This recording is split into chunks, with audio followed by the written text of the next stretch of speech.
ఈరోజు 23 రోజుల తర్వాత బెయిల్ పైన విడుదలైనటువంటి నేను, అలాగనే నా కొడుకు రిమాండ్ పీరియడ్ కూడా కన్సిడరేషన్ లోకి తీసుకుంటే it's been almost more than 1 month. ఓ రకమైనటువంటి కష్టకాలం నాకు కానీ నా కుటుంబానికి కానీ.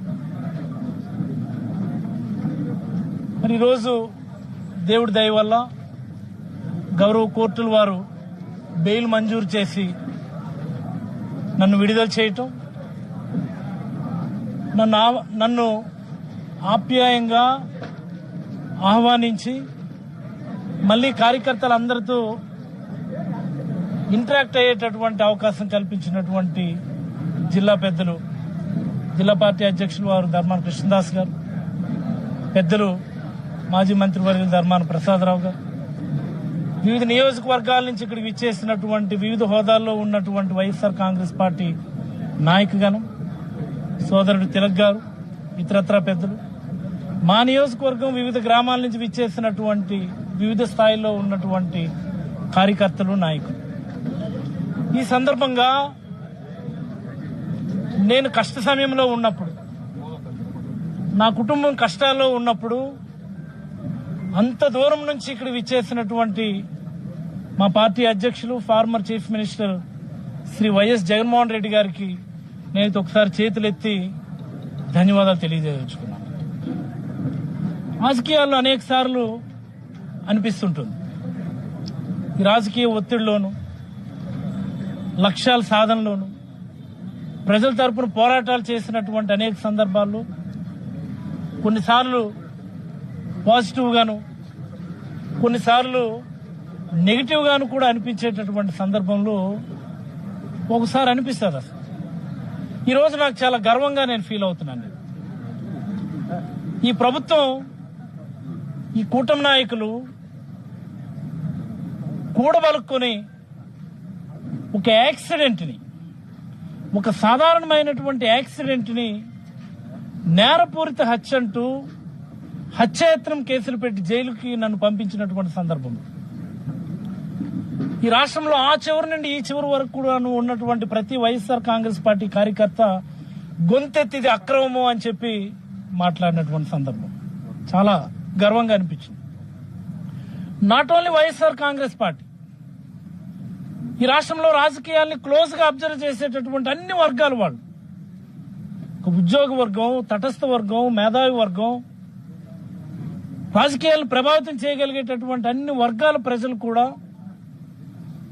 పిల్లల మీద రాజకీయాల, పిల్లలపైన కక్ష సాధింప, కుటుంబాలపైన కక్ష సాధింపని గొంతెత్తి మాట్లాడడం చాలా బాగా అనిపించింది నాకు. అసలు ఇంత పెద్ద కుటుంబం జగన్మోహన్ రెడ్డి గారు మాకు ఇచ్చారా అన్నటువంటిది ఈరోజు కల్లారా చూసిన తర్వాత చాలా గర్వంగా అనిపించింది నాకు. ఒక్క మాట చెప్పదలుచుకున్నాను. నేను గత నెల రోజులుగా అనేకమైనటువంటి డిస్కషన్స్, మేబీ నేను జైల్లో ఉండి చూడలేకపోవచ్చు, రకరకాల మార్గాల్లో ములాఖత్కు వచ్చిన వాళ్ళు ఇంకోటి వాళ్ళందరూ కూడా తెలియజేస్తూ ఉంటారు. దీనిపైన పెద్ద ఎత్తున చర్చ జరుగుతుంది, దీనిపైన అన్ని వర్గాల ప్రజలు మాట్లాడుతున్నారు. ముఖ్యంగా మత్స్యకార సామాజిక వర్గం బగ్గుమంటుంది.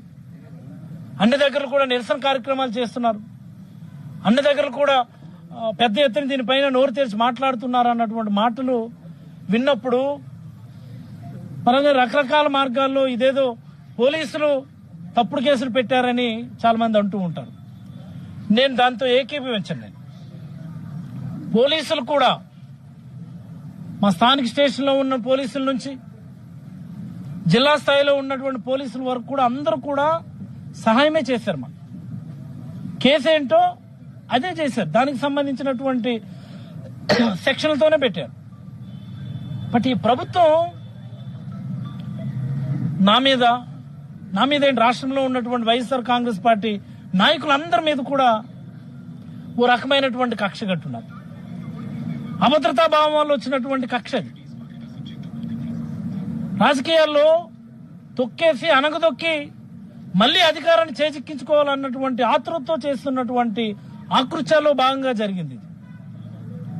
ప్రభుత్వం ఒక నిర్ణయం తీసుకొని ఆ నిర్ణయాన్ని ఖచ్చితంగా పోలీసులు ఇంప్లిమెంట్ చేయవలసిందే అన్నప్పుడు జరిగినటువంటి ఒక తప్పుడు కేసు తప్ప మరొకటి కాదని నేను భావిస్తున్నాను. లేకపోతే ఒక యాక్సిడెంట్ ని హత్యాయత్నం కేసులు పెట్టడం దేశంలో ఎక్కడన్నా చూసినాం మనం? ఇలాంటివి అనేక సందర్భాలు ఉన్నాయి మన జిల్లాలోనే. ఎమ్మెల్యేలు పిల్లలే చేసినారు. ఆ టైంలో ప్రభుత్వం ఎలా స్పందించింది? ఈ యాక్సిడెంట్ జరిగిన తర్వాత రోజునే మా నియోజకవర్గంలో ఒక యాక్సిడెంట్ జరిగింది, దానిలో ఎలా స్పందించింది? అంటే ఈ కేసు కోర్టులో ఉంది కాబట్టి దాని పూర్వపరాలు మాట్లాడడానికి మరి కొంత సమయం తీసుకుంటాను. కోర్టు పరిధిలో ఉన్నప్పుడు వాటి గురించి కామెంట్ చేయడం నాకు పెద్ద ఇష్టం లేదు. ఈ సందర్భంగా అంత దూరం నుంచి వచ్చి ఒక రోజంతా వెచ్చించి మా కుటుంబానికి, మా నియోజకవర్గంలో ఉన్న ప్రతి కార్యకర్తకి ధైర్యం చెప్పడానికి విచ్చేసినటువంటి మా నాయకుడు జగన్మోహన్ రెడ్డి గారికి నేనైతే ముందుగా మరొకసారి ధన్యవాదాలు తెలియజేస్తూ, ఆ రోజు జరిగినటువంటి పరిణామాలు నేను జైల్లో ఉన్నప్పుడు పేపర్లో చూస్తే నాకు అనిపించింది, నాకు ఇన్ని లక్షల మంది ఈ అన్యాయం పట్ల గొంతెత్తుతున్నారా? ఇన్ని లక్షల మంది ఈ అన్యాయం పట్ల కదిలి వచ్చారా? నన్ను జైల్లో పెట్టడం అన్నటువంటిది, అక్రమంగా జైలుకు పంపించడం అన్నటువంటిది, రాజకీయ కక్షతో నన్ను జైలుకు పంపించడం అన్నటువంటిది, ముఖ్యంగా నా కొడుకుని సైతం ముక్కుపచ్చలారన్నటువంటి రాజకీయాలతో సంబంధం లేదు కదా. నా మీద కక్ష తీర్చుకోవడం కోసమని నా కొడుకును కూడా బలి చేయటం అన్నటువంటి దాని మీద ఇన్ని లక్షల మంది అనంతపురం నుంచి ఇచ్చాపురం వరకు గొంతెత్తి నినందించడం అన్నటువంటిది నిజంగా నాకు చాలా గర్వంగా అనిపించింది. నాకు మొదట్లో ఒక భావన ఉండేది, నాకు జైల్లో పెట్టారే నాకు గాని నా కొడుకు గాని, నేనేం తప్పు చేశాను నేను అని ఓ రకమైనటువంటి చిన్న నిరాశాభావం ఉండేది. ఆ రెండో రోజునే దాసన్ వచ్చారు జైలుకి నాకు ములాఖత్ పెట్టుకొని కలవడానికి. అదే సందర్భంగా ప్రసాద్ సార్ సందేశం కూడా నాకు చెప్పారు, నాకు ఆందోళన పడొద్దు, రాజకీయాల్లో ఇది భాగమైనప్పటికీ నిన్ను కక్షపూరితంగా పెట్టడం అన్నటువంటిది ఇది ఈ రాష్ట్రంలోనే ఒక పెద్ద ఉద్యమం క్రియేట్ చేసేటటువంటి అవకాశం ఉందని చెప్పి నాకు రెండో రోజు వచ్చి నాకు ధైర్యం చెప్పారు. నేను ఆలోచించుకుంటూ ఉండేవాడిని ఎలాగా ఏ మాదిరి ఉద్యమం అవుతుంది అని చెప్పి. బట్ ఎప్పుడైతే నాయకుడు రావడానికి ఒక నిర్ణయం తీసుకున్నారని మళ్ళీ పెద్దలు నాకు తెలియచేశారు, దీనిపైన రాష్ట్ర వ్యాప్తంగా పెద్ద ఎత్తున చర్చ జరుగుతుంది. ముఖ్యంగా మత్స్యకార సామాజిక వర్గంలో ఇది చాలా ఇన్డెప్త్, ఇది అన్యాయం అని చెప్పి అన్నటువంటి మాట వెళ్తుంది అన్నటువంటి విషయం చెప్పిన తర్వాత జైల్లో పెట్టడం అనే దాన్ని కూడా నేను చాలా సానుకూలంగా తీసుకున్నానని నేనైతే భావిస్తా ఉన్నా. ఈ 3 వారాల టైం నాది, బాబుతో కలిపితే 4 వారాల టైం మేబీ ఒక దీక్ష లాంటి సమయమే నాకు గాని నా కుటుంబానికి గాని. మరి ఈ సందర్భంలో నాకు ధైర్యం చెప్పి, నాకు వెన్ను తట్టి, నాకు అన్ని రకాలుగా సహకరించిన పార్టీలో ఉన్నటువంటి అందరికీ, ఒక చిన్న కార్యకర్త నుంచి రాష్ట్ర అధ్యక్షుడి వరకు, జిల్లా పేదల గురించి అయితే నేనైతే ఒకసారి ప్రత్యేకంగా చెప్పదలుచుకున్నాను. నాకు జైల్లో పెట్టడమే కాకుండా నాయకుడు నన్ను చూడడానికి వచ్చినప్పుడు జరిగినటువంటి పరిణామాల గురించి కూడా ఒకసారి మాట్లాడితే, ఇచ్చర్ల గొర్రెల కిరణ్ గారి మీద, వాళ్ళ బృందం మీద కేసులు పెట్టారు. తిలక్ గారు పలాస వస్తే మా బృందం తిలక్ గారు అందరి మీద మళ్లీ కేసులు పెట్టారు. ఆ జిల్లా పార్టీ అధ్యక్షులు అలాగే ప్రసాద్ సార్ వాళ్ళ అబ్బాయి మీద, వాళ్ళందరి మీద కూడా కేసులు పెట్టారు. మరి ఆమ్దాల వలస చింతాడు రవి వాళ్ళు అందరు బృందాన్ని అయితే ఏకంగా మళ్ళీ వాళ్ళను కూడా నాతో పాటు జైలు సహచరులుగా అక్కడ పంపించినటువంటి సందర్భం. ఇవన్నీ ఇన్ని చేయడానికి కారణం ప్రజల్లో వచ్చినటువంటి ఆ నిరసన జ్వాలని ప్రభుత్వం తట్టుకోలేకపోతుందేమో అని నేను అభిప్రాయపడతా ఉన్నాను. కూటమి నాయకులకు అది కంటగింపుగా ఉందేమో అని నేనైతే అభిప్రాయపడతా ఉన్నాను. అందుకనే ఆ జ్వాలని చల్లార్చాలంటే, అలాంటి ఉద్యమాలను చల్లార్చాలంటే ప్రభుత్వాలు ఎప్పుడు చేసేటటువంటి ఒక తప్పు అణచివేత ధోరణి ఎంచుకోండి. ఆ అణచివేత ధోరణి చంద్రబాబు గారికి ఉన్నటువంటి అపారమైనటువంటి అనుభవాన్ని ఉపయోగించి అణచివేత ధోరణి ఎంచుకొని ఇన్ని కేసులు పెట్టినారు. అది చాలదన్నట్టు ఏకంగా ఒక రాష్ట్ర ముఖ్యమంత్రి స్టేషన్ హౌస్ ఆఫీసర్లతో రివ్యూ తీసుకోవడం అన్నటువంటిది దేశ చరిత్రలో ఎక్కడ లేదు. అసలు దేశ చరిత్ర ఇది మొట్టమొదటిసారి స్టేషన్ హౌస్ ఆఫీసర్లతో హెచ్ఓడీస్ అంటాం, హెచ్ఓడీలను కాదని, అట్లీస్ట్ లేదా జిల్లా ఆఫీసర్లు కాదని ఒక ఎస్ఐ స్థాయి అధికారితో రాష్ట్ర ముఖ్యమంత్రి రివ్యూ పెట్టుకోవడం అన్నటువంటిది దేశ చరిత్రలో ఇది ప్రథమం. ఇది అంటే చంద్రబాబు గారు ఈ కూటమి నాయకులు ఎంచుకున్నటువంటి మార్గం ఏంటంటే మరింత అణచివేత దూరంలోకి మేము వెళ్తాము అని చెప్పి చాలా స్పష్టంగా మెసేజ్ ఇస్తా ఉన్నారు. చంద్రబాబు గారు గుర్తుపెట్టుకోవాల్సిన విషయం ఒకటే, ఎక్కడైతే అణచివేత తీవ్రమవుతుందో అక్కడ తిరుగుబాటు కూడా అంతకు మించి ఉంటుందన్న విషయాన్ని చంద్రబాబు గారు గుర్తుపెట్టుకోవాలి.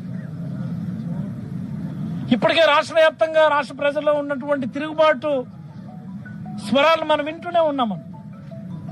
నిన్న కర్నూలు వెళ్ళినప్పుడు ఆ ప్రాంతంలో ఉన్నటువంటి ప్రజల యొక్క గర్జన ఎలా ఉందో మనం చూసాం.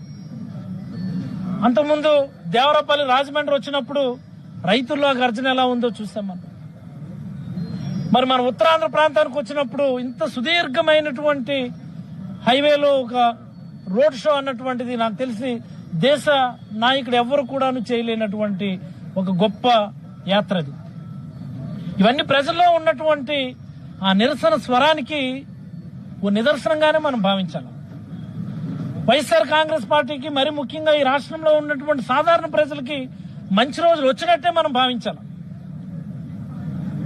మనం కేవలం ప్రతిపక్షంలోనే ఉన్నాం తప్ప మరికొద్ది రోజుల్లో మన నాయకుడు ఈ రాష్ట్ర ముఖ్యమంత్రి పీఠాన్ని అధిష్ఠించబోతున్నాడు అన్నటువంటి దానికి సంకేతంగానే వీటన్నిటిని భావించాలని నేనైతే అభిప్రాయపడతా ఉన్నాను.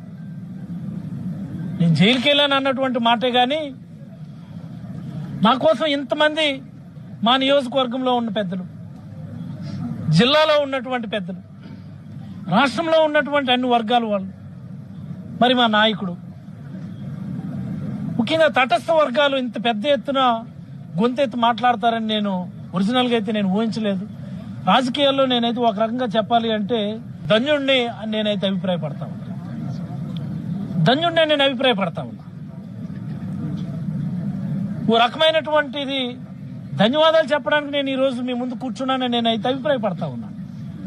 కష్ట సమయం అయినప్పటికీ సరే ఈ ప్రభుత్వం చేస్తున్నటువంటి దుశ్చర్యలకు, నిరంకుశ విధానాలకు ఇదొక నిదర్శనం.